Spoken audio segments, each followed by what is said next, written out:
اكتر حاجه الجيماوي لازم يعرفها؟ انا انسان تشالنجر 100%. أيوة. حط لي الموضوع تشالنج انا خلاص. بلس ان انا اوريدي عندي ساينتفك باك جراوند، فمعظم الكلام العلمي اللي ممكن انت ما تبقاش فاهمه قوي انا مجمعه، فمش محتاج اقعد ريسيرش بقى واعرف يعني ايه كلمه كذا ومش عارف ايه وبتاع. كل ده مفهوم. ايه سر الماسل ميموري؟ بروتين سبيرنج موديفايد فاست. لو بكره نهايه العالم هتعمل ايه النهارده؟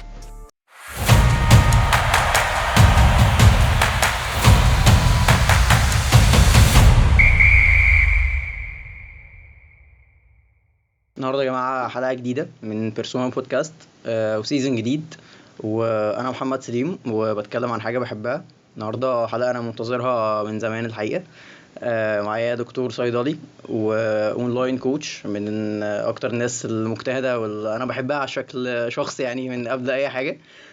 معايا دكتور عمرو الجبل. حبيبي تسلم يا دكتور. الحمد لله انا كله عامل إيه؟ تمام الحمد لله والله كله مبسوط كويس جدا ان انا معاك يا النهارده باشا. الحقيقة. انا المبسوط ان سيزون 2 تقريبا، دي حقيقه. ومش هيبقى اخر سيزون يعني كده يا كده رب ان شاء الله ليك سيزون ايدك معانا بقى يا باشا. عيب إن عليك شاء الله. عيب عليك. حبيبي يا دكتور، انت احكي لنا بقى بدأت ازاي او كده، احكي لنا من الاول. بص يا معلم، انا عمرو الجمل دكتور صيدلي. هتم 27 سنه كمان كام يوم، وفي نفس الوقت زي اي حد بدأت الجيم من بدري خالص، من ايام الثانويه تقريبا او قبل كده في اعدادي كمان. كنت بص اصغر واحد في المدرسه وارفع واحد، ويعني اقل لهم حجما في كل حاجه. حلو. وفي الاخر يعني طبعا كان بيبقى فيه طبعا ايه زي بولينج محترم. بدات ادخل الموضوع واحده واحده زي اي حد، وعملت كل الميستيكس اللي انت ممكن تتخيلها. اي حاجه انت عملتها غلط. بدأت مثلا من سن كام او كده؟ اي بليف ممكن اراوند جريد 8 مثلا، تانية اعدادي، حاجه زي كده يعني. حاجه في الرينج ده اللي انا فاكره. في جيم النادي عادي زي اي حد رايح مع صحابي. الفتره دي دايما بتبقى كده اصلا يعني. رحت اتمرنت تمرينه، رجعت حلمت ان انا هطلع عضلات تاني يوم، فخلاص بقى ده الفاشل بتاعي. بس بعدها بدات ان انا اروح وكل فتره حد من صحابي يجي معايا ونقعد نشجع بعض. وبعدين هو يقع وانا اكمل، هو يقع وانا اكمل. فكان عندي بقى جيم بروس كتير قوي. بس وزي ما قلت لك كنت بعمل كل حاجه غلط عامه، في النيوتريشن في التمرين، في حاجات كتير كنا بنخترعها انا واصحابي، وهم يتصابوا وانا اتصاب، كان بلاوي يعني. لحد ما بدا يظهر ملامح بقى. انت طبعا لما بتعمل حاجه لوحدك وما عندكش اي معلومه عنها فانت بتاخد وقت طويل قوي. بدا يظهر ملامح بقى السنه فورمه، ان انت كبرت شويه مش عارف ايه بعد ده اللي بيبقى يعني بعد حبه طبيعي. انت بتشيل حديد فلازم يحصل بروجريس بعد حبه. واكتشفت ان بعد ما الموضوع بيتحسن وشكل جسمك بيتحسن، لا ده انا ثقتي في نفسي بقى احسن بكتير. الناس بتبص بطريقه مختلفه. الناس اللي كانت بتتريق او بتقول حاجه سلبيه دلوقتي يقولوا لي طب ما تاخدنا معاك تمرينه، فلا مش عارف ايه بتاع، انت بتعمل ايه انت. فالموضوع عجبني بقى، فدخلت بقى هو ده الحاجه اللي عايز اكمل فيها يعني. فايجوت سوبر انفستد في الموضوع لحد ما دخلت الكليه. بدات ان انا اخش في عالم الجيم. انا خلاص انا الجيم ده جزء من حياتي، بروح على طول، مش زي مثلا مدرسه وانت فاهم. كنت اي جي كمان، فكان امتحانات 24 ساعه. فانت بتروح فتره تختفي، تروح فتره تختفي وكذا. في الكليه بقى كان خلاص يعني. اعتقد ده يعني ارخم حاجه بتوع طب بالذات يعني. بس امتحانات كتير. بس كان حسن حظي في جيم فتح بقى تحت بيتي بالظبط، يعني اللي هو انا بنزل من البيت انا في الجيم على طول. فاخطف ساعه ساعتين في اليوم كده بالكتير، 4-5 ايام في الاسبوع تروح تتمرن. واكلك برضو انت على البايظ، انت زي ما انت، بس مع الساينتفك باك جراوند بقى، وان انت تبدا ان انت تدرس حاجات علميه اكتر شويه. لما تيجي تقرا حاجه في التغذيه الموضوع بيسهل عليك. صيدله ما علمتنيش حاجه في التغذيه، بس هي ادتني التولز اللي خلتني اعرف اقرا بيها الف ب الكلام بتاع النيوتريشن، عشان اكيد بيبقى فيه مصطلحات علميه كتير. لا انا فاهم، فبيديني تول زياده ان انا اعرف ان انا لما اجي ادرس حاجه ما اخدش فيها وقت كتير. فطبعا بدات ان انا اقرا ووقتها كان جسمي بدا ان هو يفرق بقى جامد. فمقارنه بالبدايه انا كنت في البدايه مثلا فتح حاجه 40 كيلو، فكنت انوركسيك. فبدا بقى الناس في الكليه يسالوني بقى انت بتعمل ايه في الجيم، تعالى عايزين برضو نتمرن معاك، عايزين قول لنا مثلا نعمل ايه النهارده في تمرينه الظهر، تمرينه الباي، مش عارف ايه. فغصب عني حتى لو انا كنت بعمل حاجه لنفسي بدات ان انا ادور زياده عشان اعرف اساعدهم. في نوع من انواع المسؤوليه شويه. في نوع من انواع الكوميتمنت كمان، اللي هو انت المفروض ان انت تعرف مثلا زوايا الظهر، عشان مش عارف محمد لما يجي يسالك على يوم الظهر انت المفروض تديله تمرينه. فانت عمرو انت مالك في ايه، فانت لازم تقول له حاجه جامده. فكان بالنسبه لي دايما ان انا واخد الموضوع لا انت لازم ان انت تقعد تذاكر، لازم تقرا، مش عارف ايه بتاع. فطبعا بجمع معلومات، اقعد اجمع معلومات، بس ايه، واحده واحده. لحد فاست فور بقى، لحد اخر سنه في الكليه، كانت هي بقى السنه الفيصليه انت بتاعتي. اتخرجت سنة كام مثلا؟ وقت الكورونا بالظبط 2020 تقريبا. يا ساتر يا رب. كانت اخر سنه، وكان كلها فروم هوم ما عدا الامتحانات تقريبا. فكان عندي وقت بقى طويل قوي فاضي لوحدي. تعرف تستغل بقى في اه الموضوع.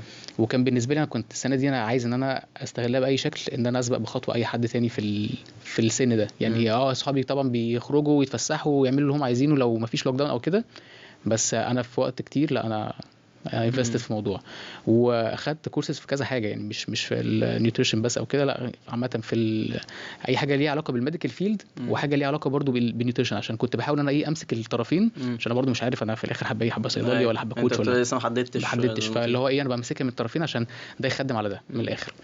بس بدأ قدمت على الاي سي سيرتيفيكت، كانت هي اكتر واحده افيلبل قدامي وقتها. كانوا عاملين سبورتس نيوتريشن سيرتيفيكت، اللي هو تبقى سبورتس نيوتريشنست، تغذيه رياضيه.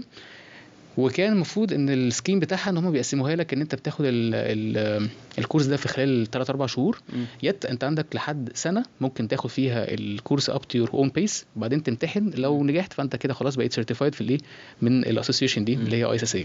فطبعا بالنسبه لي كان تشالنج ان انا عايز اخلص اكتر من سيرتيفيكت، وفي نفس الوقت انا في الكليه، فالموضوع كان ايه اللي هو لا لازم بقى تايم مانجمنت محترم. خدت على نفسي عهد كده، اللي هو بص انت بقالك كم فتره مثلا كم سنه قريبين انت عمال تجمع معلومات، فانت مش داخل من الصفر. فاعمل حاجه غشيمه، انت حط لنفسك تايم فريم، انت هتخلص السيرتيفيكت دي في شهر. يا ساتر يا رب. تمام 3 شهور وشهر. خلصت في 3 اسابيع ما شاء الله. بالامتحان بكل حاجه. جامد جدا. ونجحت في الامتحان، جبت فيه حاجه و90%. ما شاء الله. تمام. وكانت دي بقى البدايه. دي كانت البدايه، اللي هو ايه، انت خلاص انا سيرتيفايد يا جماعه سبورتس نيوتريشنست. بعدين اول ما يجي لك بقى الشهاده من امريكا بقى، فاهم، خلاص بقى انت وفي البيت بقى الناس مش فاهمه انت بتعمل ايه، شهاده من امريكا والكارنيه بتاعك ومش عارف ايه بتاع، فالموضوع بيبقى شكله حلو يعني. بعدها بدات اخد بقى كورسات تانية برضو ليها علاقه بصيدله، عشان برضو اجمع الطرفين، لحد ما في الاخر بقى اخدت حاجات نيجوشيشن، حاجات مش عارف سوفت سكيلز، مش عارف سيلينج سكيلز، الحاجات دي كلها بمنتاليتي ان انت كده لما تبقى اونلاين كوتش فانت برضو لازم تقنع اللي قدامك، لازم تديله حاجات معاك، فالحاجات دي هتخدم في الطرفين. فانا جمعت الاثنين مع بعض. بس جامد عامه ان انت المنتاليتي بتاعتك في الناحيه دي يعني ما شاء الله عليك. فانا الفتره دي انا واخد بتاع 6-7 كورسات مثلا في الترم الاخير من الكليه ده، وما كنتش بذاكر خالص في اخر فتره من الكليه. اكاديميكلي الحمد لله كنت كويس يعني، متخرج جيد جدا فالحمد لله. بس انا ما كنتش مثلا زي الناس الطبيعيه في صيدله انت مثلا بتذاكر اول باول، لا انا كنت بجمع كله قبل الامتحان بشهر يا معلم. كان صيدله برضو كان بيعمل نفس الموضوع قبل الامتحان بشهر ذاكر. واللي هو انا مش هم ان انا اجيب امتياز، فانا مش فارق لي الكلام اللي انتوا بتقولوه، انا هجمع من الاخر المختصر المفيد. ومن هنا بقى بدات ان ايه اجمع، اقول لاصحابي هجمع هنا المختصر المفيد، مش عارف بلاش كلام كتير، هات من الاخر لخص، مش عارف ايه، مره في مره لحد كلمه جت كلمه ايه الخلاصه. بس فقلت بقى هي دي الايه، تعالى انا يا معلم انا هعرفك الخلاصه بتاعت كل حاجه، وبقت هي الايدنتيتي بتاعتي في البراندنج عامه يعني. بس لحد ما اتخرجت من الكليه اشتغلت في صيدله 6 شهور تقريبا، زي اي حد برضو بيخلص. دخلت الجيش الاول طبعا يعني، فتره الجيش خدت شهاده تانية، قلت برضو فتره الجيش دي لازم ان انا اخد فيها حاجه، فقدمت برضو على ICSA بس بودي بيلدينج سبيشاليتي. انا ببقى متخصص في كمال الاجسام بقى، ايه بص اعرف كل حاجه. 3 اسابيع يا معلم خلصت برضو الشهاده. 3 اسابيع معايا كده 3 اسابيع خلصت الشهاده برضو، وجبت فيها 94% 95% برضو ما شاء الله الحمد لله. بس وقتها انا كنت بقى اشطر بكتير من الاول، فانا برضو لما بخش على الشهاده انا مجمع معلومات كتير، فده كان بينجز معايا برضو. بلس ان انا اوريدي عندي ساينتفك باك جراوند، فمعظم الكلام العلمي اللي ممكن انت ما تبقاش فاهمه قوي انا مجمعه، فمش محتاج اقعد ريسيرش بقى واعرف يعني ايه كلمه كذا ومش عارف ايه وبتاع، كل ده مفهوم. فده كان بيسهل لي الموضوع. فكده بقى معايا شهادتين، بودي بيلدينج سبيشالست وسبورتس نيوتريشنست. اوريدي عملت الانستجرام اكونت بتاعي وانا في الجيش برضو، قلت في الجيش برضو استغل بدات الانستجرام اكونت بتاعي وانا في اول ما خلصت الكليه قبل الجيش، بيبقى فيه بتاع شهرين مثلا كده اللي هم الجاب، بعدين تخش الجيش بتاعك على طول لو انت دفعه ثانيه او كده. فانا الفتره دي قلت بقى بص انت عندك كده سنه والشهرين دول انت ما تعرفش تعمل فيهم اي حاجه في صيدله، فاستغلهم ان انت تعمل اي حاجه بقى ايه في الكوتشنج كارير بتاعك. وكده هي سايد هاسل، وانت بتعمل حاجه انت بتحبها ومش مش مستني منها حاجه. عملت الاكونت بتاعي، صحابي كانوا بيشجعوني قوي في الحته دي، وكانوا شايفين ان انا عندي البوتنشال انا ممكن ابقى حاجه في المجال ده، فكانوا دايما اللي هم ايه الكلام، يلا لو عايز حاجه نساعدك. صحابي مثلا اديتورز او فيديوجرافرز او فوتوجرافرز او كده، تعالى هنصورك من غير فلوس من غير اي حاجه يا باشا، احنا معاك خطوه بخطوه. واحد صاحبي يعمل لي الساوند افكت مش عارف على جراج باند على الايفون عشان تحطه في الباك جراوند. فلا الدنيا كانت متظبطه يعني.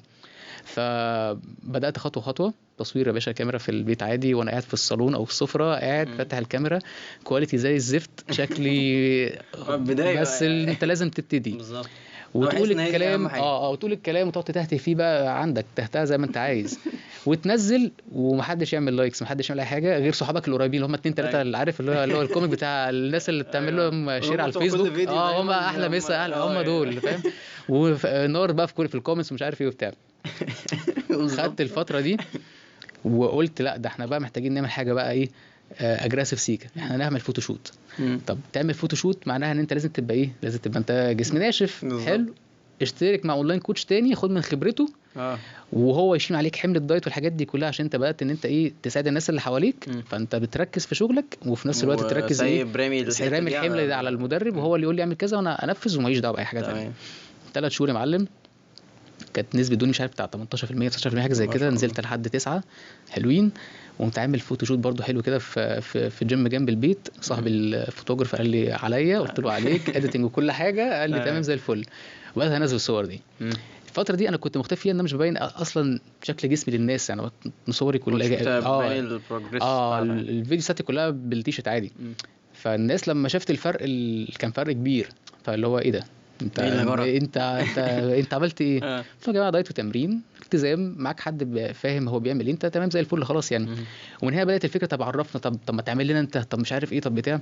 فبدات ان انا ايه يلا بينا وبلاش مع دايرتي القريبه مني. انت بتحاول تجمع بقى الناس في الاول، تجرب السيرفيس بتاعتك، تقعد انت بالنسبه لكم ما تيستنج بروجكتس، انت بتقعد تجرب تجمع ديتا. طبعا بحس الناس دي بتبقى اصيله قوي يعني. انت عارفين تعالى العب في جسمي واعمل لي اللي انت عايزه كله وانا تمام. اقطع لي كارب وانا تمام عادي فاهم. بس فكنت بقعد اتست مع كل حد فيهم استراتيجي مختلفه، لحد بدات واحده واحده افهم طبيعه الاجسام دي واطبق الثيري على ارض الواقع. والثيري حاجه وارض الواقع ده حاجه تانية خالص، ده حرفيا زي اي شغلانه تانية. بس لحد ما خلصت الجيش، بعدها خلصت الجيش تقريبا وكنت بادئ من الصفر. انت غالبا سنه جيش، الوقت اللي هو بدات فعلا الموضوع يفرق معاك فيه ساعه الفوتوشوت دي صح؟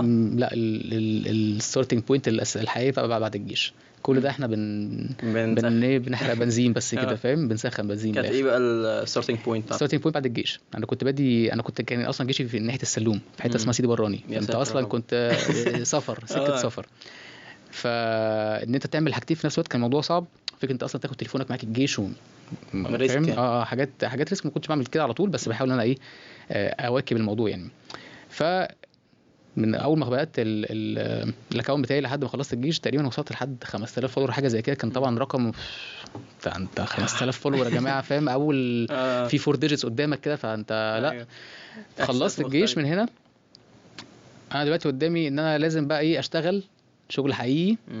فانت عندك كارير صيدله وعندك الكوتشنج بتاعك. الكوتشنج بتاعك ده انت لو جبت منه 1000 جنيه في الشهر انت كده برنس وقتها بالنسبه لي يعني. حلو. فكان بالنسبه لي اي فلوس بتجيلي في خلال سنه الجيش دي هي فلوس بحوش بيها عشان كيك ستارت بيها بعد الجيش. حلو. كيك ستارت فيها بايه؟ طبعا انا كنت بقول لك انا كنت بصور بقى في البيت بكاميرا التليفون بلبس البيت. تعمل ابجريد بقى محترم. ابجريد محترم يعني اصرف فلوس، اصرف كونتنت، اصرف ادز، اصرف اديتنج، اصرف كل حاجه. فكل الناس اللي كانت معايا من قبل الجيش وهي بتشوف الفيديو بتاعتي وانا بصور بالفرونت كاميرا، لعمر الجمل بيصور في جيم كبير على البحر بعد الجيش على طول بهدوم مختلفه تماما، باديتنج مختلف تماما، بيتكلم بطريقه مختلفه تماما. عارف برضو في الاول ايه بدات ان انا خلاص اتعود على الكاميرا فبتكلم براحتي، فاللي هو لا ده في فرق. حلو. فالانجيجمنت زاد. حلو. انا بحس بكده عامه جدا. انجيجمنت زاد معناها ان انت الناس بدات تسمعك اكتر، بدات تتعلق بيك اكتر، وبدات ان هي تكمل معاك الفيديوز للاخر. فانت بتقعد ترمي معلومات بقى، تعالى انا هقول لك بقى معلومه كذا وكذا وكذا وكذا وكذا، وانا ايه ملك الخلاصه. فانت دلوقتي انت محتاس في الحته دي، سيب لي بقى 30 ثانيه انا هقول لك فيهم الايه الخلاصه بتاعت الموضوع ده. فالناس بقت عارفاني بحته الخلاصه وعارفاني ان انا هجيب من الاخر ومش بهري. انا هقول لك 1 2 3 وبساينتفك باك جراوند عشان انا دكتور صيدلي، وهديك البيبر في عين يعني في وشك، اقرا بنفسك. انت مش هتقرا، انت هتاخد كلامي بس خلاص، انت بس لو بالظبط. عايز ايه تقرا فالبيبر معاك. حلو. فده كده ناحيه الكوتشنج. فبدا الانجيجمنت يزيد، فولورز تزيد، وناس تسالني عن الاونلاين كوتشنج بتاعي. انت يعني لو عايز، لو جالك الفرصة ان انت ترجع بالزمن وتغير حاجة، هتغير ايه مثلا؟ هغير ان انا ما ابتديتش افضل من كده. انا بالنسبه يعني لو بنتكلم في الكوتشنج كارير دلوقتي، انا ممكن من الناس الكبيره سنا في الكوتشنج كارير. انا بقول لك دلوقتي هبقى 27 سنه. معظم المدربين دلوقتي الشاطرين هتلاقيهم 23 22 24، مش باين عليهم قوي بس هتلاقيهم في الرينج ده. فانا بادي متاخر، يعني بادي في اخر سنه في الكليه، وبدات ان انا اعمل بقى المحتوى والحاجات دي كلها بعد يعني فتره الجيش. بدات متاخر. في ناس بتبتدي من اول سنه في الكليه وبيبتدي بمعلومات قويه وبيسكيل اب بسرعه. فلو انا كنت بدات افضل من كده شويه، عشان اكيد برضه انا كنت بتدلع في وقت من الاوقات، لو انا كنت بدات اكتر من كده شويه، او من الاخر جمدت قلبي ان انا ابتدي، هتفرق معاك شويه، هتفرق معايا جامد قوي. طب ايه اكتر حاجه انت بتحبها في شخصيتك؟ طلع الجمل النرجسي اللي جوايا دلوقتي. لا يا باشا، حقك يا باشا اللي انت عايزه. بص، حاجتين. اولا انا الانسان كومبيتيتيف جدا، كومبيتيتيف في اي حاجه. لو هنلعب كوره انا هكسرك عشان اكسبك، فهي كده تمام. ففكره ان يبقى في كومبيتيشن قدامي، او حد يقول لي مثلا اللي هو ايه الموضوع ده صعب فكك منه مش عارف ايه بتاع، لا انت كده بص حطيتها يعني في نص عيني نقطه ضعفك. طب ماشي. يعني انت لو عايز تقنعني بحاجه وانا عمري ما هقتنع بيها، ارمي لك الكومبيتيشن بس خلاص، انا كده تحت جناحك. ماشي. الحاجه الثانيه هي حاجه انا اوريدي اشتغلت عليها كتير قوي عشان هي ما كانتش عندي زمان، وهي الثقه في النفس. زي ما قلت لك انا كنت في الاول مش عايز اقول انسان بولد بقى واجمع الريتش والجو ده، مش جوي، بس فعلا ده اللي كان بيحصل. فكان بالنسبه لي الاسكيب بتاعي دايما هو الجيم، وان انت تقعد تقوي نفسك وتكبر نفسك وتعتمد على نفسك وتجمد قلبك والحاجات دي كلها. انت تعتبر يعني اغلب الانفستمنت بتاعك كان على نفسك، سيلف انفستمنت كله كان سيلف انفستمنت. فحته الثقه في النفس دي فرقت معايا قوي قدام، ان انا دلوقتي بقيت الحمد لله انا عارف انا فين، مستني ايه، وايه اللي ناقصني، ايه اللي مش ناقصني، فاهم؟ ما بسمعش لحد كتير يعني. طب لو عندك مثلا غلطه مش عايز تكررها تاني؟ غلطه مش عايز اكررها تاني اللي انا قلت لك دلوقتي، ان انا ما اسمعش الناس كتير. في الاول انت بتبقى مقلق شويه، فممكن تقعد تسال كذا حد من الدايره بتاعتك، او تسال ناس مثلا سابقاك في مجال غير مجالك. كتر الكلام هيخليك انت تبقى متلخبط، سبيشال لو اصلا ان انت بتسال ناس هي ما خدتش الطريق اللي انت عايز تاخده. يعني انا في الاخر انا لقيت ان انا اتاخرت عشان كنت بسال ناس هي ما فادتنيش بحاجه، هي اخرتني وما مشيتش اصلا في الكارير بتاعي. يعني كان المفروض ان انا اسال حد ليه علاقه مثلا بالكوتشنج، ما اسالش حد ليه علاقه بصيدله اقول له ايه رايك في الكوتشنج هخش فيه ولا لا، فاهم؟ ما اسالش الناس اللي صحابي، عشان في الاخر ديفرنت منتاليتيز. لو انا كنت نقيت فعلا الناس اللي انا اختارها كان الموضوع فرق معايا جامد قوي. لو عايز يبقى عندك سوبر باور، عايز تبقى ايه مثلا؟ اكل وما تخنش. لا قصدي يعني، لا قصدي سوبر باور حقيقيه، اللي هو التير بتاع تقرا الافكار، مش عارف ايه الحاجات دي. تيليباثي ممكن قراءه الافكار دي. ماشي. انا اوريدي الحمد لله يعني بعرف انيجوشيت مع ناس كتير وافهم. يعني بطبيعه شغلي برضو انا اتعاملت مع ناس كتير قوي بمنتاليتيز مختلفه، فبتعامل معاهم كلهم. بس فكره انت لو بتتكلم مع حد وبتقرا افكاره كده من اول ثانيه جامده قوي. هقعد العب في دماغك اصلا، انا راجل بتاع قلب ترابيزه، فبص هبهدلك. انا نفسي فيها بصراحه، هي والطيران، نفسي اطير بصراحه. يعني قشطه يعني. ماشي. يعني دي كانت اول فقره كده بيرسونال شويه، كنت حابب اتعرف عليك اكتر يعني. حبيبي تخش بقى شويه فنيات بقى. قول لي.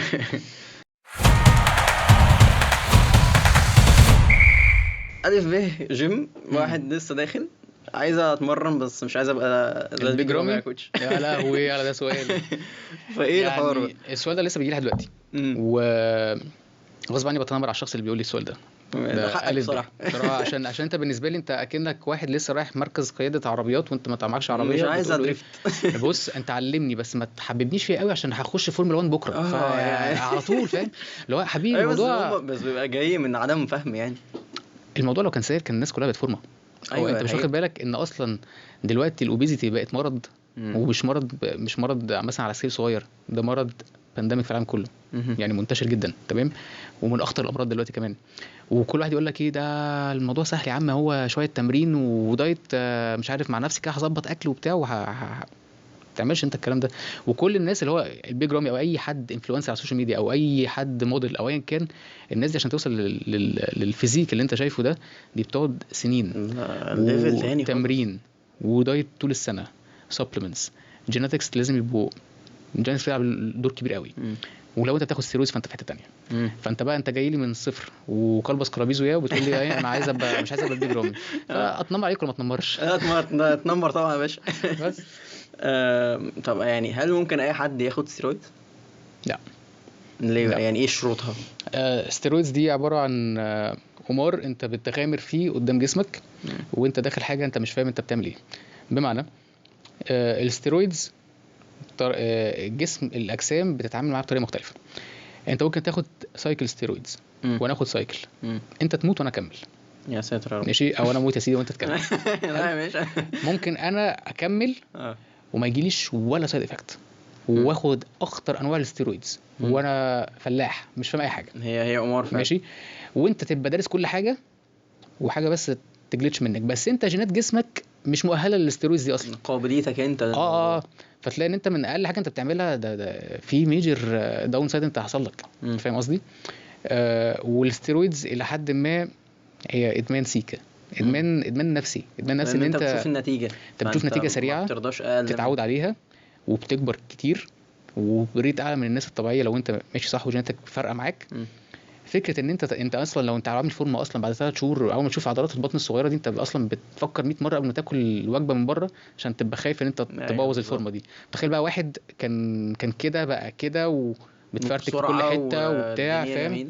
الموضوع بيختلف جامد قوي. مم. فكره ان انت تسيبها صعب قوي مم. واضرارها كتير، بس مش لكل الناس. مم. وفي ناس ممكن تاخدها وما يجرالهاش حاجه، وفي ناس ممكن بس شمت ستيرويد بس كده سنتي من حاجه انت رحت في 60 داهيه. مم. وفوق كل ده ارمي كل ده على جنب، هي حرام. بجد ستيرويد محدش حرام. بيتكلم عن ستيرويد الموضوع. حرام عشان انت ربنا بتضر. مديلك مم.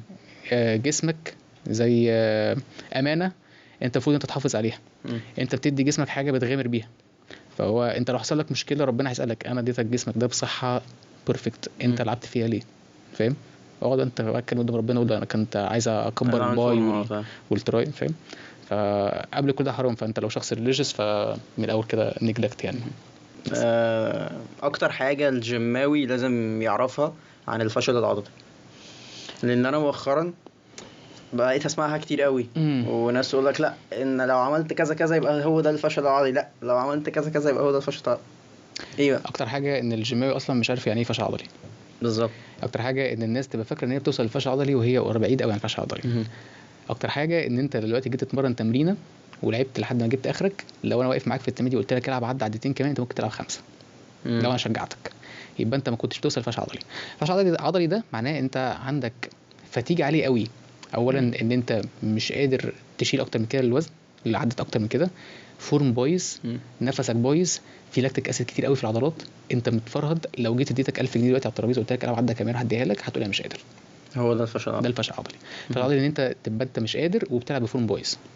مم. اي حاجه غير كده فانت بتدلع. مم. ده كده يعني ايه فشل عضلي؟ عدات كتير وزن قليل ولا وزن كبير وعدات قليل؟ الاثنين. ده ايه بقى وده إيه؟ يعني اشرح لي الاتنين. الحوار ده. بص، عدات كتير ووزن قليل ده بيبقى مينلي لفكره ان انت بتلعب تمارين الايزوليشن او تمارين عازله في حاجات الخطر فيها قليل زي الماشينز، العضلات الصغيره. ما ينفعش مثلا اجي اقول لك تعالى العب لي بنش بريس بالبار 30 عده. انت صح. اصلا سمعت الجمله من هنا انت اصلا ذهنيا انت ارهقت، مش حاجه في منطقيه، ايرور. فاهم؟ ما يفضلش ان انا اجي اقول لك مثلا تعالى العب على الماشين بايسب كيرلز ب 100 كيلو 3 عدات. مش منطقي. عبال ما تلعب اصلا اول عده عدتين انت خلاص. الموضوع باظ، فاهم قصدي؟ بس انا كنت بسمع اللي هو دي عشان تضخم ودي عشان لا تعمل ده ايه وحاجات كده. كلام فيستك. اه. انت محتاج الاثنين عشان اصلا في كذا طريقه تبني بيها كتله عضليه. مهم. في حاجه اسمها ميكانيكال تنشن، في حاجات اسمها ماسل سويلنج، في ماسل دامج، في حاجات كتير. مهم. فانت كلها تولز قدامك انت بتستخدمها. يفضل التنويع. انت مم. ما تستخدم يعني ما ينفعش يبقى تمارين كلها وزن كبير وعدات قليله.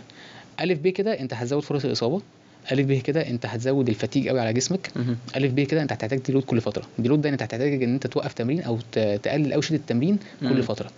وانت كل ما تقلل شده التمرين كل فتره يبقى انت بتضيع وقت كتير في النص. فاهم قصدي؟ فانت مش مستفيد. طب لو انت بتعمل عكس الف ب كده انت برضو عمال تحرق طاقه كتير قوي، الف ب كده انت بتضيع تولز تانية ممكن انت تستغلها عشان تحط كتله عضليه لجسمك، والف ب كده انت برضو بتزود من الارهاق العصبي في تمارين مركبه زي السكواتس والديد ليفتس والبنش بريس، والموضوع هيبقى صعب بالنسبه لك وهتبقى شايل اوزان خفيفه. فانت برضو مش هتبقى مستفيد. فانت لازم تميكس الاثنين مع بعض. الديبندز على التمرينه والديبندز على اللي عامل لك التمرين نفسها. يعني في التمارين بشكل عام الاجهزه او الماشينز اروح لها اكتر ولا اروح للفري ويت؟ لو انت في البدايه هقول لك ميكس بين الاثنين وفوكس على الفري ويتس عكس الناس كلها. الناس في الاول بتبقى بتروح الماشينز من اجل السيفتي وان هي خايفه انها تلعب تمارين الفري ويتس او خايفه ان هي تجرب تمارين جديده، ولكن اللي انت ما تعرفوش ان انت غصب عنك فتره من الفترات قدام هتروح للفري ويتس. حلو. فانت من الاول لما تيجي تتعود عليها وتتاقلم عليها واحده واحده انت بتكتسب مهاره. انت وانت بتروح تتمرن انت بتكتسب مهاره، مش رايح تشيل عضلات وخلاص، مش رايح تشيل اوزان وخلاص. فانت بتكتسب مهاره ان انت بتبقى عارف الحركه دي تتعمل ازاي، بتجربها مره واثنين وثلاثه وباوزان خفيفه بحيث انت تجمد قلبك لما تيجي تلعبها قدام انت برنس زي الفل. اوكي. فلو انت شخص عادي مش اوفر ويت، سهل ان انت ممكن تعمل كل التمارين بس هي محتاجه تريكات ان انت تبقى عارف الفورم معمول ازاي، روح للفري ويتس وخلي الماشينز برضو جزء من تمرينك. فاهم؟ لو احنا بنتكلم ساينتفيكلي الاثنين هيوصلوا لنفس النتيجه. ساينتفيكلي الاثنين هيوصلوا لنفس النتيجه، بس الفري ويتس بتشيل عامل من العوامل اللي هي العضلات المساعده. فانت ممكن ان انت لما تيجي تلعب مثلا بتمرينه مركبه بالبار في عضله اكتر من عضله شغاله معاك، تلعب نفس التمرينه دي على الماشين عشان تستهدف نفس العضله، هي العضله الاساسيه بس هي اللي شغاله معاك. فاهم قصدي؟ ومش هتبقى عارف قدام وهتستسهل ان انت تلعب دايما ماشينز على طول، والماشينز مش دايما تبقى احسن حاجه. فميكس بين الاثنين. ماشي. احسن مده تمرين؟ اسالك سؤال، انت جسمك دلوقتي عارف الساعه كام؟ بالشبه كده. لا يعني بالليل دلوقتي عارف ان الساعه 9 ل 10؟ لا طبعا. صح. يبقى جسمك مش هيجي بعد مثلا 45 دقيقه ويقول لك لا بص احنا شطبنا خلاص يا معلم بقى اكتر من كده احنا هنحرق عضلات. مش حاجه اسمها كده. مفيش حاجه اسمها احسن مده تمرين. احسن مده تمرين ان انت لما تيجي تتمرن انت تتمرن بالحمل المظبوط ليك، ان انت اول التمرينه زي اخر التمرينه بتجيب اخرك 100%، مش بتكروت في الاخر عشان تمشي. فاهم قصدي؟ يعني انت لو تمرينتك طويله قوي بزياده انت في نصها تكون بتلعب ببرفورمانس حلو وبعدها في الاخر اللي هو عارف لما تفصل كده اللي هو لسه قدامي 3 4 مجاميع وانت كام تمرينه فتروح انت مخلص بعدك عشان تمشي وتكروت، ده اسمه جونج فوليوم. انت بتلعب بحمل بعدد مجاميع كتير قوي وحمل كتير انت مش محتاجه وبتضيع وقت كتير قوي في التمرين. حلو. لو انت مش بتحس الاحساس ده واول تمرينتك زي اخر تمرينتك موت نفسك وزي الفل انت تمام. يعني انا مدتي مده قابليه جسمي للتمرين، مده قابليه جسمك للتمرين والاستشفاء. ماشي. طول ما انا قادر يبقى انا تمام. تمام. اول ما ابدا خلاص انا فعلا في ناس مش تتمرن قادر. ساعتين، في ناس تتمرن ساعه، ناس تتمرن 45 دقيقه، حسب مقدره كل واحد يعني، على حسب التمرين بتاعته وعلى حسب الشده وعلى حسب هو اصلا بيضيع وقت ولا لا. انت بتخلص مجموعتك بتريح وبعدين تخش تتمرن تاني وانت مركز، ولا بتخلص مجموعتك تروح تهزر مع ده ومع دي وتاخد تمسك التليفون تقعد تصور يعني بالظبط. يعني اصلا عايز اسال في الحته دي بالظبط اللي هو ليه مفيش كتير مثلا بيهتم او بيتكلم عن الراحات اللي بين المجاميع والتمارين؟ ده كان ترند زمان موجود، ترند اختفى زي اي حاجه تانية. كل فتره هتلاقي في معلومه كده بتطلع والناس كلها بتتكلم فيها. زمان كان يقول لك ايه، انت لو رحت اكتر من دقيقه انت بتبرد وعضلتك بتبرد فانت تمرينتك بايظه، ولو انت ريحت اقل من دقيقه فانت مش عارف بيحصل لك ايه، تتحرق انت بتتحرق. فاهم؟ طب ما يا برنس انا عشان اخش اتمرن لازم اكون جاهز. مفيش عدد ثواني معينه المفروض انا اقول لك انت هتريح 30 ثانيه 40 ثانيه دقيقه ونص، تختلف من واحد للتاني وديبندز برضو على التمرينه. انت لو بتلعب تمرينه مركبه يعني تمرينه قويه وشديده ومرهقه لجسمك زي مثلا برضو السكواتس، انت لو رحت تلعب سكواتس بوزن تقيل تحتاج بعدها انت تريح 3 4 دقايق عشان تخش المجموعه اللي بعدها. لو رحت تلعب بايسبس كيرز بالدمبلز عادي 30 ثانيه 40 ثانيه انت تمام، انت برنس زي الفل. فاهم؟ فالموضوع مختلف على حسب التمرينه، وفي شويه اسئله انت لازم تسالها لنفسك. هل انا اصلا عضلاتي لو انا جيت اتمرن يعني جيت اخش المجموعه اللي بعدها هعرف هجيب اكتر من 5 عدات؟ يعني عضلاتي تقدر تستحمل ولا لسه مرهقه بزياده؟ تمام. خش على السؤال اللي بعده، طب هل انا ذهنيا قادر ان انا اخش اتمرن ولا انا لسه مرهق، اللي هو انا لسه مخلص ومش قادر اصلا؟ تمام. خش في اللي بعده، طب هل انا ككارديو فاسكولار سيستم عضلات قلبي لسه بدق قلبي بيدق في السماء ولا انا هديت شويه؟ تمام. خش في اللي بعده، طب انا كنفس لسه بنهج ولا انا تمام؟ فاهم؟ الاربعه دول تمام، خش اتمرن. انت تشوف نفسك انت فين وتحدد على الاساس ده. الاربعه دول تمام، خش اتمرن ان شاء الله بعد 20 ثانيه. ايه هي اسطورة المجاميع اللي هو 3 في 10 و4 في 12 والحاجات دي؟ هي من اكتر الاساطير اللي جابت نتيجه. هي اول سكول. ولو قلت لاي حد دلوقتي هيقول لك ايه ده انت قديم ولا هي ايه؟ اصلا ليه كانت اللي هو ده المتعارف عليه وده الصح وده التمام، ومره واحده بقت اللي هو لا اخي كل فتره هتلاقي في بودي بيلدرز وناس بتتمرن بستايل معين، فالناس بتشوف الراجل ده كموديل فبتقلده. فهو كان وقتها المدربين او لعيبه الكمال الاجسام كلها بتتمرن المجاميع دي. فانت هتلاقي ان ده كان متعارف زمان. بس هل انت برضو هل انت عضلاتك عارف انت في العدة كام؟ عضلاتك كل اللي هي بتحس فيه تنشن. انت بتحطها تحت ضغط، فاهم؟ بس هي مش عارفه ان انت في العدة الثامنه، فانت لو وقفت عند الثامنه مش هكبر، بس لو جيت التاسعه انا هكبر، هبقى زي الفل. مفيش كده، فاهم قصدي؟ ففرقت ايه ال10 من ال12؟ فرقت ايه ال12 من ال15؟ فرقت ايه ال15 من ال20؟ انت عندك من اول 4-5 عدات لحد 30 عده ابليكابل عادي ساينتفكلي انت تعمل بيهم هايبرتروفي او ان انت تزيد فيهم في الحجم العضلي بتاعك، فاهم قصدي؟ فاستغل الرينجز دي كلها. هي دي كانت خرافه او مش خرافه، هي اسطوره زي ما انت قلت زمان، بس الاسطوره دي هي اللي عملت كل الناس اللي انت شايفها بقى كبيره، فاهم قصدي؟ والكلام الساينس بيز دلوقتي اللي احنا بنقوله اللي هو دلوقتي احنا بقى الجيل الجديد كمان 20-30 سنه هنبقى احنا الاولد سكول بتوع الناس التانية، هيقول لك ايه خرافه مش عارف الالياك ماسل اللي انت بتلعب بيه. ايوه فاهم. فكل زمن وليه او كل جيل وليه الكلام بتاعه. بس هو كلام منطقي. العب يا سيدي 3 في 10، العب 4 في 12.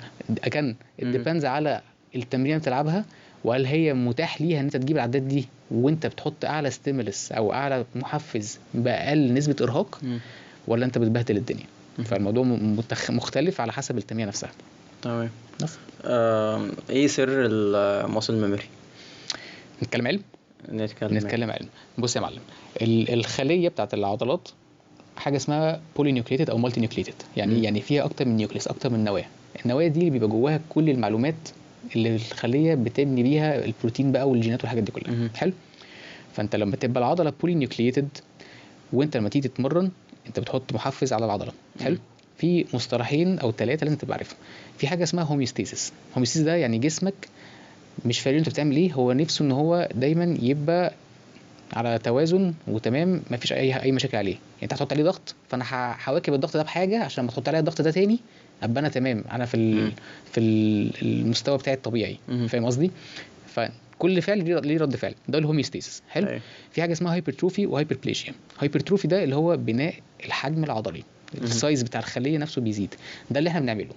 الناس تبقى فاكره ان انت بتزود الخلايا اللي هو الهايبربليجيا اللي هو زياده عدد الخلايا. انت مش بتزود خلايا، هي نفس الخليه بس انت بتكبر حجمها. حلو. انت تحط محفز على جسمك، تحط تحفيز على جسمك، فالجسم بيحس ان في ايه، في ستريس عليه هو مش متعود عليه. فلازم يبقى ليه ريسبونس اللي هو رد الفعل. رد الفعل هيعمل ايه؟ هيبدا ان هو يزود من السيل سايز والمغذيات اللي جوه والساتلايت سيلز والحاجات جوه الخليه نفسها. تمام. وبيبقى يطلع بقى ايه، نيوكليس زياده بس ايه، صغنطتين كده في الحجم. حلو. ده بيسرع بعد كده عمليه ان انت لما تيجي تحط نفس المحفز تاني، هو اذكى منك، فانت حطيت نفس المحفز، انا جاهز يا معلم، فانا مش حاسس باي مشكله، انا في الهوميوستاسيس بتاعي. حلو. طب انت توقف التمرين،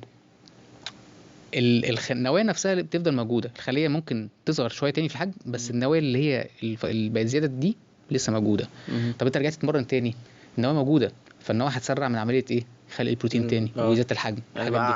كان عندها معلومات قبل كده. ميموري بالظبط، فاهم؟ فتلاقي نفسك ان انت اللي انت بتعمله في الاول مش محتاج انك تعمله كله تاني بنفس المده الزمنيه، هتبنيه تاني في وقت اقل.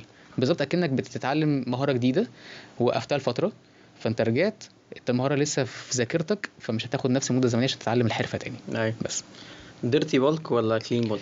كلين بالك اول ذا واي. مين اللي اخترع الديرتي بالك ده يا جماعه؟ واحد فلاح رفيع قرر ان هو ياكل كل حاجه في الدنيا وقال لك احنا هنديرتي يا باشا بالك. ديرتي بالك ده اللي هو انت بتاكل كل حاجه في الدنيا، مش بتحسب اي حاجه، وبتتمرن وخلاص، وانا فائض سعرات بقى ابن لذينه، فاهم؟ انا سعرات ثباتي مثلا 2000، انا باكل 5. هو كده، فاهم؟ انا زي الطيب وانا كده مش عارف حاجه و50 ببلك كيلو مفيش ببلك حاجة. وبضخم يا صاحبي.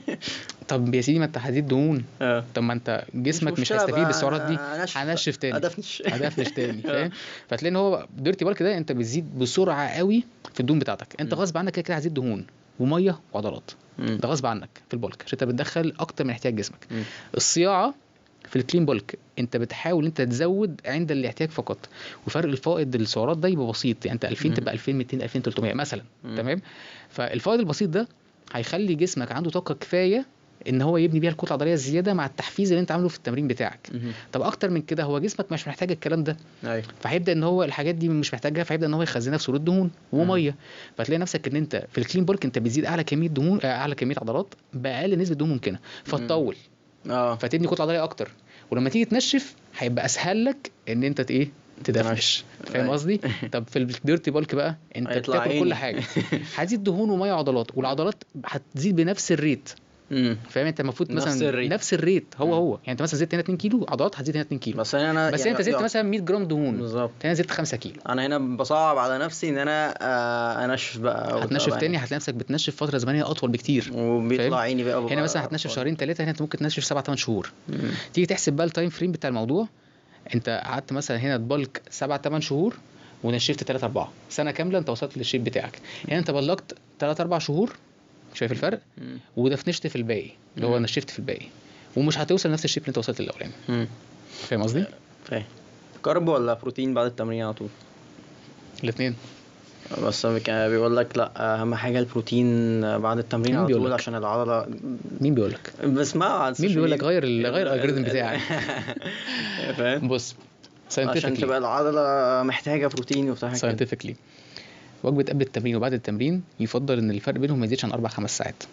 حلو، يعني انت مثلا اكلت وجبه قبل التمرين دي الساعه 1 ونزلت اتمرنت الساعه 2، كده عدى ساعه. اتمرنت في الجيم ساعتين وساعه بكده كام؟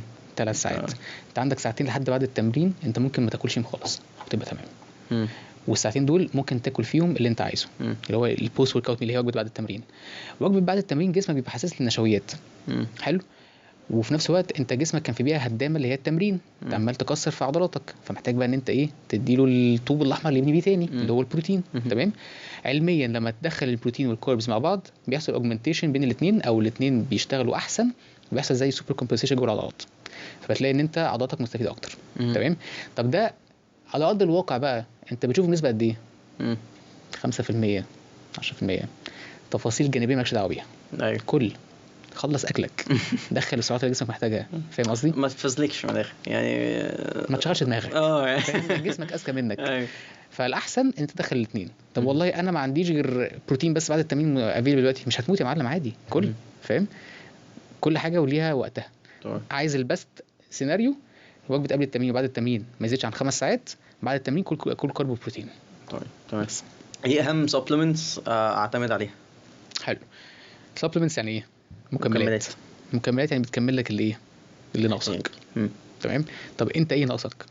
فاكر في الاول ما قلت لك ما تبقاش انت مش مظبط دايت وتمرين تيجي تقولي ايه الاهم سبلمنتس؟ لا، انت ظبط الاساسي، شوف اللي ناقصك ومن اللي ناقصك دخله سبلمنتس. فرضا ان انا مظبط دنيتي كلها، كل تمام، مظبط دنيتك كلها، انت في عجز من السعرات وعجز كبير، دخل مالتي فيتامين بجرعات وقائيه عشان تحافظ على نفسك ان انت يجيلك نقص فيتامين معين. حلو. والله مثلا انت معاك فلوس وعايز انت ترفه عن نفسك، اهم سبلمنت فيهم الكرياتين، مش عارف تدخله لاكلك، الجرعه اللي جسمك محتاجها وهات كرياتين. بس لو هتجيب كرياتين شهر وما تكملوش بعدها ما تجيبوش احسن، عشان الكرياتين بيشتغل تراكمي في الجسم، فانت اصلا هتبدا تشوف اول نتيجه بعد 3 اسابيع مثلا ولا حاجه. طب انت هتاخده 3 اسابيع عشان تبدا تشوف نتيجه، تروح انت واقف على ده بشهر، مش هيبقى منطقي صح؟ هتكمل عليه فتره طويله هاته، مش هتكمل عليه فتره طويله ما تجيبوش. وبروتين هاته لو انت ناقصك بروتين انتيك مش عارف تدخله من اكلك. بري ورك اوت تدخله لو انت في اخر مرحله التنشيف وبتروح وانت مفرهد وميت وتعبان وطلع عينك في الشغل مثلا، فمحتاج حاجه تفوقك جامد قوي قبل التمرين تديك البوش الزياده. بري ورك اوت هيبقى حلو قوي بالنسبه لك. حلو. فيتامين دي هاته لو انت مش بتعترض للشمس كتير وبتحس ان انت دايما عندك خمول وارهاق وتعب جسدي كبير قوي، لا حلل، ولو طلعت عندك نقص فيتامين دي هات بقى فيتامين دي بالجرعه اللي انت محتاجها. فاهم قصدي؟ سيترولين بيضخ دم اكتر في العضلات، بيخلي العضلات والعروق شكلها احسن وبامب وجميل قوي، يبقى تجيبه وانت في اخر مرحله التنشيف لما تبقى نسبه دهونك قليله عشان العروق تبان. ما تبقاش انت 25% وعندك كرش قد كده وتقول هجيب سيتوجين تعمل بيه ايه؟ فاهم قصدي؟ فالسبلمنتس دي بقى ايه؟ حاجه بتكملك ناقصك في يومك ومختلفه على حسب الاولويات. وده بقى تلاقيه بقى في الكتاب بتاعي. ماشي. لما تشترك معايا اونلاين كوتش هديهولك. اوكي. ايه الفرق بين انواع البروتين؟ يعني بلاقي في اللي هو الايزو والمش عارف ايه والحاجات دي. حلو، نبتدي من البروتين الخام خالص.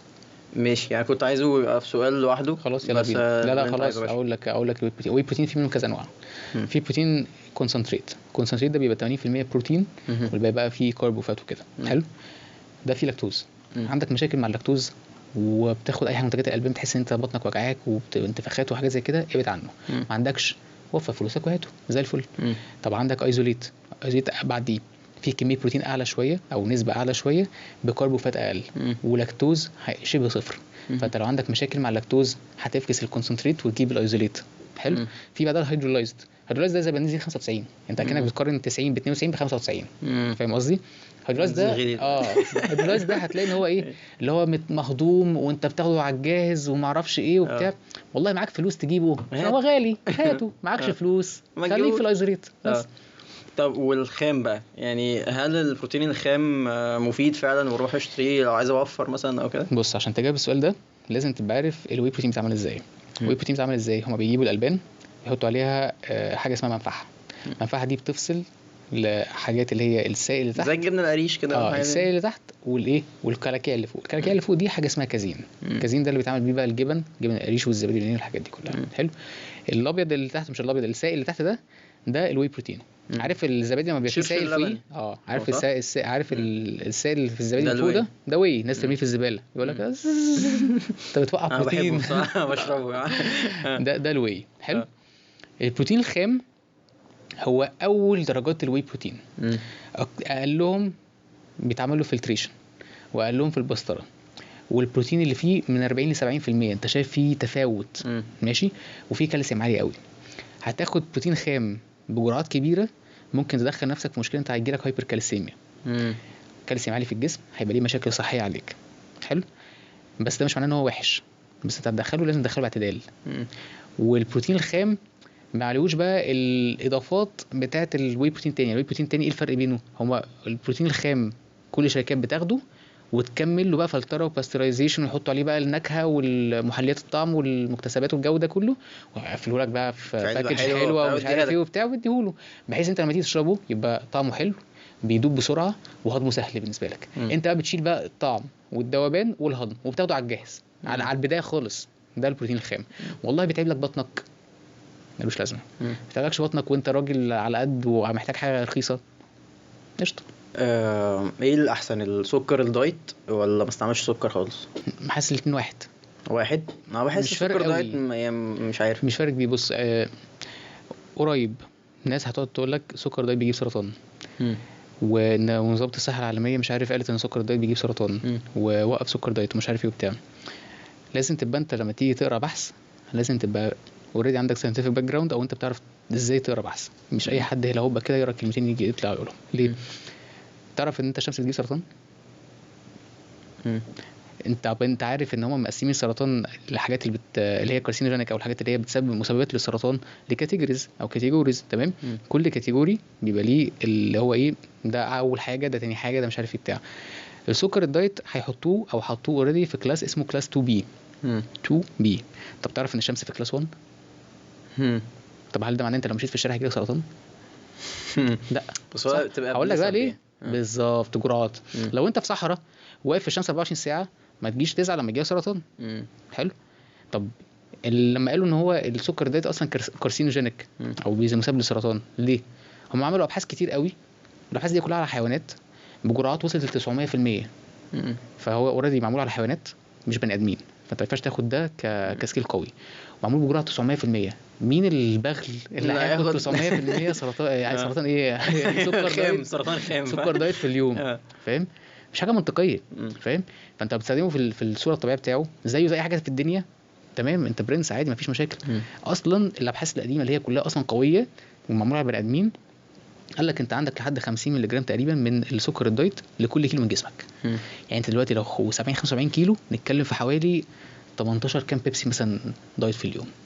طب انت اصلا بتشرب 2 3 يعني انت بتشرب 18 فانت اصلا انت في ذمه الله في حاجات تانية فاهم. فانت طول ما انت بتستخدم السكر دايت بطريقه طبيعيه وجرعه مناسبه انت تمام.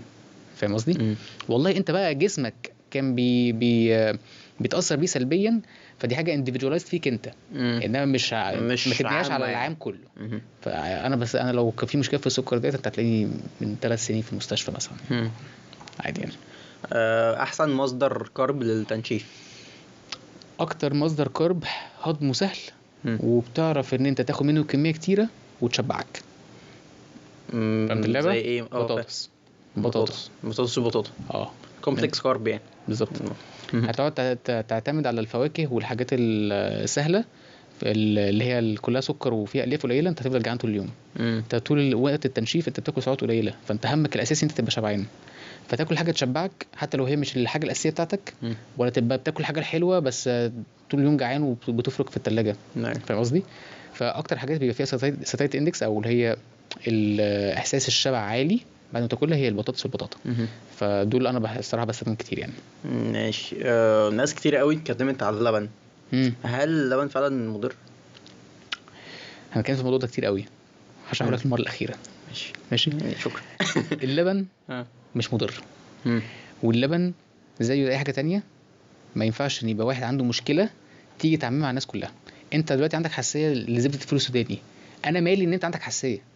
فاهم؟ انت عندك حساسيه ليك انت، متوقفه على الحساسيه بتاعت غير الحساسيه. هقول لك دلوقتي انت عندك حساسيه ليك انت، فانت ما تاخدش زبده فول سوداني انت تبقى تمام. انا اكلها قدامك انا حر. فاهم؟ ما تفرضش عليا ان زبده الفول السوداني وحشه. الناس كلها تقول لك ايه اللبن وحش. ليه يا جدعان وحش؟ اللبن وحش عشان اكتر من مش عارف 65% من الناس عندهم لاكتوز انتوليرنس، فانت هتشرب اللبن فاللبن هيوجع لك بطنك وهيسبب لك مشاكل كتير وهتتعب. طيب انا دلوقتي واحد ما عنديش لاكتوز انتوليرنس بتقرفني ليه؟ انا عايز اشرب لبن عادي يا عم انا حر. طب انت تعرف ان في فرق بين لاكتوز انتوليرنس ولاكتوز مال ابزوربشن؟ لاكتوز انتوليرنس ده انت لو شميت ريحه اللبن بس كده هتيجي على المستشفى، ده انتوليرنس، انت ميت. تمام. لاكتوز مال ابزوربشن انت ممكن تاخد منه جرعه معينه تبقى تمام، اكتر من الجرعه المعينه دي تبدا تحس باعراض التعب. فاهم قصدي؟ طب ليه اصلا كل ده بيحصل؟ عشان اللاكتوز اللي في اللبن بيتكسر بانزيم اسمه اللاكتيز. اللاكتيز ده انديوسبل. يعني ايه انديوسبل؟ يعني هو جسمك بيبدا ان هو يفرزه وانت صغير عشان تشرب حاجات فيها لبن كتير. مع مرور السن انت يعني معظم الناس بتقلل استخدامها للديري برودكتس، فالجسم بيبدا ان هو يقلل من انتاج انزيم اللاكتيز. في ناس ممكن تلاقي اللاكتيز بيقل في جسمها جامد قوي، فدول بيبقى عندهم مال ابزوربشن او انتوليرنس. حلو. فانت لازم تتست الاول. انا مثلا واحد لو بشرب لحد 400 مللي لبن في اليوم انا زي الفل. من اول 450 500 ابدا بقى ايه اتعب، ابدا اخش الحمام او مش عارف في حاجه زي كده، يبقى انا عارف ان انا خلاص انا عندي لاكتوز مال ابزوربشن لرقم معين ما بعديهوش، تحت كده انا تمام. فمش المعنى ان انت عملت بحث وطلع لك نتيجه انت تربط بين الاثنين وخلاص. الترابط لا يعني السببيه. فمش معنى ان انت والله اللبن زاد هنا عند الناس دي فزود الالتهابات يبقى ده عند الناس كلها. بس ليه لما بعمل عجز سعرات مثلا كبير جسمي في الاول ممكن يحبس ميه او انزل دهون ببطء قوي؟ بص انت بالعكس انت هتنزل في الاول بسرعه بس هتثبت وهترد تاني. دي حاجه اسمها يو دايتنج، تبقى شبه اليويو عمال تنزل وتطلع تنزل وتطلع كل شويه، وده اللي اغلب الناس بتعمله. عشان الناس فاكره ان التغذيه عباره عن ايه؟ قلل اكل او اقطع كارب او اقطع دهون او ايا كان هنخس. حبيبي الموضوع لو كان سهل كده كانت الناس كلها بقت فورمه. كانت الناس كلها بقت ما بقاش لي انا دور كده صح، ما بقاش اي دكتور تغذيه دور ولا ايا كان صح. هو الموضوع مش بيمشي كده.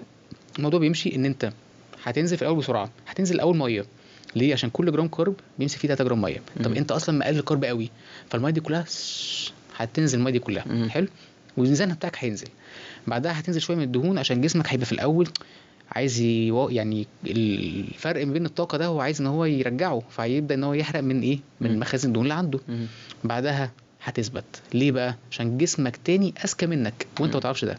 جسمك هيحس ان هو في مرحله اسمها starvation مود او مرحله مجاعه، هيبقى عارف ان انت بتموته عشان تقلل الدهون اللي في جسمك دي. ودي اصلا المخازن هو بيحاول يحافظ عليها بايده واسنانه. فاهم قصدي؟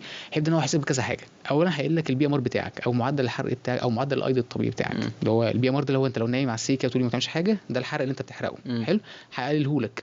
وفي ناس توصل عندها النسبه ان هو يقلله لك بنسبه 20-25%. تمام. هيقلل لك حاجه اسمها النيت اللي هو ايه؟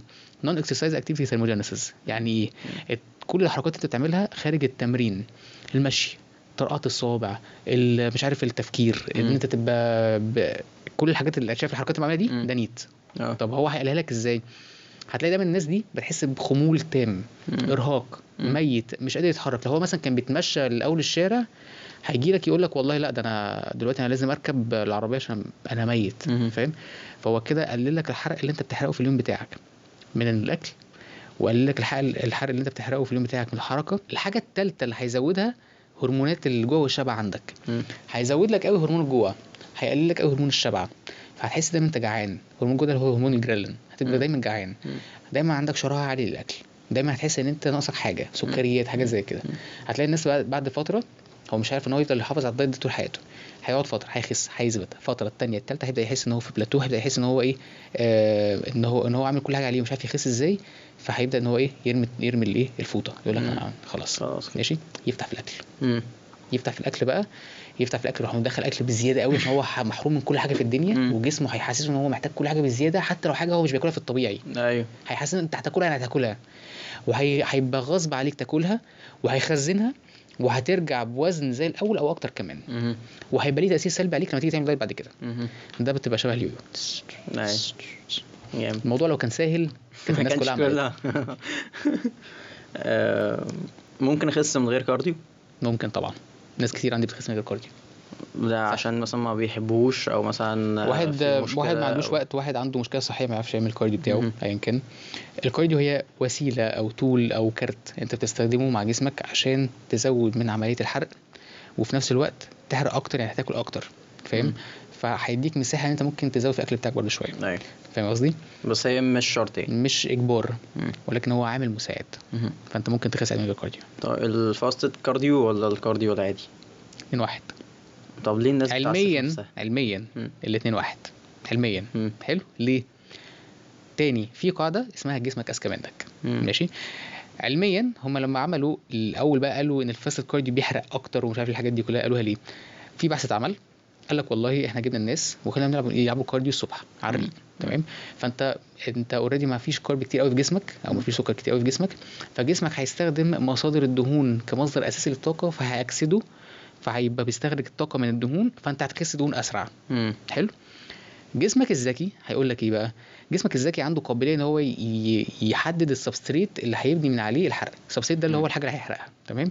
فهو حرق كتير الصبح دهون، بقيه اليوم هيزود قوي من حرق اكل النشويات ومش هيحرق في الدهون كتير. والعكس لما تيجي تعمل الفات ستيت او الكارديو اللي هو بعد التمرين. فلما تيجي تحسبها على اخر اليوم هتلاقي ان الاثنين واحد. حلو. فعلميا بالابحاث الجديده الاثنين واحد. عمليا ممكن يفرق ولكن بنسبه قليله قوي. ممكن يفرق ولكن بنسبه قليله قوي ومش لكل الناس. ممكن مثلا في اخر مرحله التنشيف وانت اللي هو انت جربت كل الكروت وعايز تجرب كارت جديد، ممكن تدخل فاست كارديو في اليوم بتاعك. ولكن هتلاقي منه نتيجه 1-2% زياده، ملوش لازمه. طب ايه الفرق بين كارديو قبل التمرين وبعد التمرين؟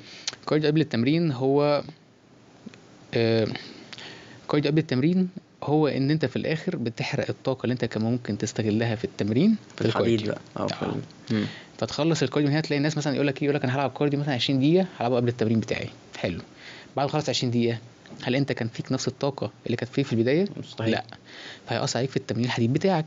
فهتلاقي اوزانك بتقل، عدتك بتقل، ادائك الرياضي بيقل، هتلاقي ان انت تطورك بيقل عشان انت هيبقى صعب ان انت تلعب كارديو وبعدين تنزل تخش الجيم تكسر وزن من الوزن الاسبوع اللي فات. فممكن تحصل ولكن صعوبيتها بتزيد قوي. طب ما تلعب من الاول الحديد بتاعك وانت باعلى طاقه وتحط اعلى محفز على جسمك وبعدين بقى العب الكارديو بتاعك. فدايما دايما دايما يفضل الكارديو بعد التمرين دايما. طب ايه هو نظام ال PSMF؟ بروتين سبيرنج موديفايد فاست. ده بروتين بس، انت بتاكل بروتين بس في اليوم بتاعك. تقطع كارب، تقطع دهون، تقطع مع ابوك وامك، تقطع مع الناس كلها، تقطع كل حاجه. حلو. طب مش ده المفروض عكس اللي احنا كنا بنقوله مثلا في ده غلط. ده من اخطر انواع الدايت اللي ممكن تستخدمها. طب ليه من بقى؟ اخطر. ليه بقى؟ انت هتقلل قوي الدهون بتاعتك، هتبقى واقعه في الارض. دهون قليله لفتره طويله يعني تاثير كامل على الهرمونات بتاعتك، تاثير كامل في فيتاميناتك اللي بتدوب في الدهون، اللي هي فيتامين كاف واي ودي واي. تمام. تاثير كامل ان انت هيبقى الانسوليشن لاعضائك الداخليه بيقل، في تاثير في كل حاجه. فالدهون مصدر اساسي كده، التستوستيرون بتاعك هيقع. ماشي، عشان برضو ايه الناس بتقول لك انا هتكبر التست مش عارف بتاع، هيقع. تمام، هتاثر سلبيا لو انت جربته لفتره طويله. ده كده بالنسبه للدهون. الكارب هتخس كتير قوي في الاول، بس ايه، ميه. مش هتخس دهون في الاول، هتخس ميه كتير قوي. تمام. تقطع كارب، انت قطعت اكبر مصدر طاقه لعقلك ولجسمك. ماشي. والطاقه التانية اللي انت بتستغلها اللي هي الدهون، برضو انت بتدخل دهون قليله، فجسمك هيستغل الطاقه اللي في الجسم الدهون المخزنه لفتره. بس انت هيبقى عندك مشاكل في هبوط كتير قوي، هيجي لك هبوط، دايما تعبان، دايما مرهق، عندك امساك على طول. ممكن يجي لك هبوط في الجيم وانت بتتمرن، الدنيا واقعه. تمام. هتحتاج تاخد مكملات بالهبل عشان تعوض المغذيات انت مش عارف تدخلها من الاكل بتاعك. طب ليه بيتعمل او ليه بيستخدم؟ عشان الناس عايزه نتائج سريعه. بس ومدربين ما عندهمش ضمير، عايز ان هو ياخد فلوسك. يقول لك انا هخسسك 20 كيلو في شهر، فطلع عينك بقى، فيخسسك 20 كيلو دول، وتبقى انت طالع بعد الشهر ده انت جوه بايظ مدمر، انت متدمر داخليا وخارجيا وحالتك هباب. ده لو انت اصلا وصلت للهدف بتاعك. بعدين انت مش هتكمل بي اس اف على طول، هترجع برضو هنعمل نفس الحاجه اللي بنقولها كل مره، جسمك هيبقى اذكى منك وهيخليك تحس ان انت ميت على كل حاجه. وهتزيد زياده انت عمرك ما زدتها قبل كده. فاهم قصدي؟ انت وقت البي اس ام اف انت محتاج ان تدخل ملح بطريقه معينه وبوتاسيوم بطريقه معينه عشان ما يحصلكش مشاكل. طب ليه يا جماعه الفزلكه؟ طب انت عارف ان انت اصلا لو لعبت في الملح والبوتاسيوم انت اصلا كده لو لعبت غلط انت هتضر جسمك لدرجه انت ممكن تموت. دي من اخطر الحاجات انت ممكن تعملها، انت تعرف في الصوديوم والبوتاسيوم بتوع جسمك. فانت بتعمل ايه بالظبط؟ انت بتعمل ايه؟ وهتحرق من عضلاتك بتعمل ايه؟ ملهاش لازمه. طيب احنا يعني يعتبر خلصنا الفقرة الفنية. انا كنت مستمتع جدا بصراحة حبيبي والله بجد، الموضوع حلقة دسمة جدا. جدا. انت بختار الاسئله في الجون انت يعني عيب بقى مش في مجهود بيوزن. انا واخد بالي. فنخش بقى فقرة أخيرة كده. ماشي.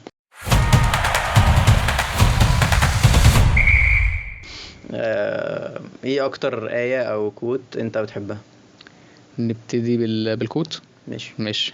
شايف التليفون ده؟ شايفه. مكتوب عليه ايه ورا؟ You always earned. تمام. فوقك من الرينجز اللي هي بتاعت مكتوب ايه earned. تمام. انا مقتنع ان دايما everything بالنسبه لي is earned not given. كل حاجه انا عملتها في حياتي وصلت لها فهي انا استحقها، مفيش حاجه جات لي صدفه. من كتر السعي انا سعيت كتير قوي، وده مش كلام يوتيوب، ده بجد. انا سعيت كتير قوي في حاجات وجيت على نفسي حاجات كتير قوي ولسه باجي على نفسي. فالكود دي انا ماشي بيها، اي حاجه هتعملها يعني it's earned not given. ده كده الكود. نيجي الآية. في آية في سورة الزمر بتقول لك قل يا عبادي الذين أسرفوا على أنفسهم لا تقنطوا من رحمة الله إن الله يغفر الذنوب جميعا إنه هو الغفور الرحيم. الآية دي أنا كاتبها عندي على الواتساب، ومن أكتر الآيات اللي دايما بتفضل في دماغي، عشان انت في الاخر مهما بتعمل فانت مالكش غير ربنا. بص هتتعب، هتقع في مشكله في دروب بتاع، هترجع لربك. هو الفاكتوري بتاع جسمك ارجع لربك. فانت مهما كنت بايظ او مهما تبوظ فربك بيقول لك انا غفور رحيم يا عم تعالى لي تاني. فقرب له خطوه هو هيجي لك شبر. فدي بالنسبه لي كانت من اكتر الايات اللي انا بحبها يعني. طب لو قابلت نفسك وانت صغير هتقول له ايه؟ هقول له شكلنا ماشيين في طريق صح ولا ايه يا واد؟ هقول له فكرت كتير وحلمت بحاجات كتير كانت بعيده قوي عليك، بس انت كنت مقتنع دايما ان انت ممكن توصل لها. انا ما وصلتش لكل حاجه طبعا، بس انا في بدايه الطريق. ففكره ان انا اكون من الصفر لبدايه الطريق وشايف انا ممكن اوصل لايه، لا انت جيت على نفسك برضو في حاجات كتير وانت صغير كان ممكن تعملها من الرفاهيات اللي انت ممكن تعملها وما عملتهاش عشان مش عارف تروح الجيم، ولا ما عملتهاش عشان تفكس خروج عشان تتمرن وتقعد تقرا وتتفرج على فيديوهات تحفيزيه وبتاع. فانت عملت حاجات كتير. الحمد لله ربنا بيثبت لك ان انت يا قربت يعني. الحمد لله. ده سؤال من الضيف اللي انا سجلت معاه قبل كده. كان بيسألك بيقول لك ايه اكتر حاجة ضايقتك وبس استفدت منها او اتعلمت منها في نفس الوقت في حياتك عامة؟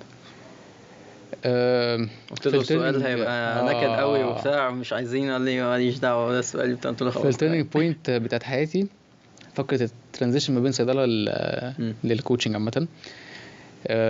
طبعا صحابي كان كلهم او مش كلهم، يعني في ناس كتير بدأت ان هي تسافر بره مصر، ناس كتير بدأت ان هي شايفه ان الكارير عامة في مصر في صيدلة مش احسن حاجة. وكان في ايفنت كبير قوي في حياتي كان المفروض ان انا اخش فيه، وبرضو يعني ايه كان في برضو التوكس بتاعت ان انت صعب انت تنجح في مصر بالمعيشه اللي هنا، جرب تسافر بره هتبقى احسن مش عارف ايه بتاع. وانا كان جوايا ده طبعا. قلت لك ايه، اول حاجه انا انسان تشالنجر 100%، حط لي الموضوع تشالنج انا خلاص. بس انا وقتها ما كانش معايا حاجه، كنت لسه يعني كنت اصلا في ترانزيشن بوينت، فانا صفر ماديا صفر تعالى يعني مستقبليا. يعني كنت لسه زي ما انت قلت في الاول، لسه في الاول خالص، فهقعد ارغي كتير فاهم، اللي هو هوريكم وهثبت لكم ما اعرفش ايه وبتاع. بس انا من جوايا فكره ان انا مش عارف ان انا اثبت الحاجه دي، وتحس ان انت مقيد سواء في الكلام او ماديا لنفسك. لو انت عايز تعمل حاجه، عايز تجيب حاجه لنفسك، عايز تعمل حاجه انت مش عارف تعملها. الموضوع ده كان بالنسبه لي تشالنج كبير قوي، وحاجه مضايقتني يعني، اللي هو انا كنت متكتف بزياده قوي. فكان بالنسبه لي اللي هو انت يعني هتفحت نفسك شغل، انت عندكش غير شغلك في حياتك، انت مش هتعمل اي حاجه تانية غير انت هتروح تشتغل طول اليوم، فلوس هتجيلك هتدورها تاني على نفسك او على الشغل بتاعك او ايا كان، لحد ما تبقى في مرحله تبقى ستيبل فيها ان انت تفارق عن الناس اللي حواليك برقم او مش برقم بس بليفل اكتر شويه. وخدت الموضوع كتشالنج لمده طويله، 2-3 فاهم، اللي هو انا على لحد دلوقتي الناس مش عارفه انا بعمل ايه. في ناس لحد دلوقتي في عيلتي مش عارفين انا بعمل ايه، فاهم، بيقولوا لي انت بتدورش على شغل في صيدله، اقول لهم والله الدنيا واقفه، اعمل ايه يعني؟ طيب اعمل ايه فاهم، والله بنحاول والله دعواتك فاهم، دعواتك يا طنط، محتاج والله كوتشنج يا شباب فاهم. فالبيريد دي كانت بيريد ضلمه قوي في حياتي، ان انا مش عارف المفروض اتصرف ازاي وانا في فيز صعبه، ومحتاج ان انا اثبت لنفسي واثبت للناس اللي حواليا ان انا مختار الطريق صح، وان اصلا الكوتشنج ده ممكن انجح فيه، ده بيزنس اصلا بتاعي فاهم. ففكره ان انا نقلت من ده لده في فتره الناس كلها كانت بتشكك ان انت اصلا مش هتعرف تعمل حاجه، واللي انت بتعمله ده كله محرقه تضييع، انت ايه هتبقى مدرب جيم يعني، هي هتاخد كام يعني، ايه هتعمل ايه. الحمد لله دلوقتي معايا كلاينتس في كل الدنيا في العالم يعني، مصر من دمنهور وسنا بس فالحمد لله يعني ما شاء الله. طيب تحب تسال ايه اللي بعدك؟ احب اسال ايه اللي بعدي؟ تقول له سؤال ايه كده؟ ايه اكتر خطوه ريسكي انت عملتها في حياتك؟ وهل بعد فتره هل هي كانت يعني هل دي كانت حاجه بنفيشال ليك او شفت منها العائد اللي انت كنت مستنيه، ولا الريسك ده انت كان ريسك مش محسوب؟ حلو قوي السؤال ده عامه، تحياتي تحب تشوف مين هنا في البودكاست؟ طيب اسكندراني، اي حاجه، مش لازم يكون اسكندراني. لا خلينا في اسكندريه. دكتور عبد الرحمن سالم، اوكي، معروف هو اونلاين كوتش، هو برضو دكتور سنان ولسه في الكليه، فهيبقى مفيد بقى للناس اللي لسه بتست الموضوع. ومشهور قوي ان هو سالم في على انستجرام، وان هو بقى ايه ملك الظهر. يعني ايه ملك الظهر؟ هو راجل اتصاب كتير قوي، فهو عارف كل حاجه في الظهر فاهم، انت ميت حمرنك فاهم، هيفرق قوي مع الناس، وهو فعلا من اشطر الناس اللي انت ممكن تتكلم عنهم. مستني الحلقه الجايه ان شاء الله. لو بكره نهايه العالم هتعمل ايه النهارده؟ هتعبد طول اليوم اصلا مش هقوم من على السجاده، اصلا شوف كل الهاكس بتاعت الاسلام اللي انت ممكن تعملها عشان تخش الجنه هعملها لا بس يا عم تحب تعمل ايه اخر يوم في العالم؟ تيبيكال داي، تمارين جيم تقيله، وممكن اشوف بقى اغلى الناس اللي في حياتي كده، اللي هو وان لاست تايم بقى فاهم، اللي هو يعني انا هموت معاكم يا شباب، نتجمع كلنا بقى ونشوف كل الميمز الدارك هيور اللي احنا عاملينها على السنين اللي فاتت نعيدها كلها. زي الفل.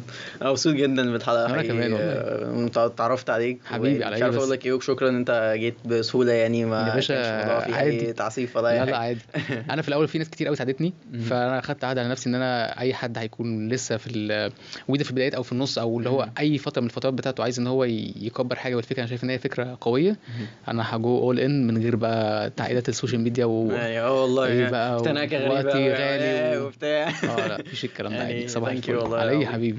الحلقه خلصت يا جماعه، وزعلان انها خلصت للاسف. يا رب تكونوا استفدتوا واتبسطتوا، وان شاء الله اشوفكم في حلقه جديده. تعالى نسلم بقى على الناس. السلام عليكم.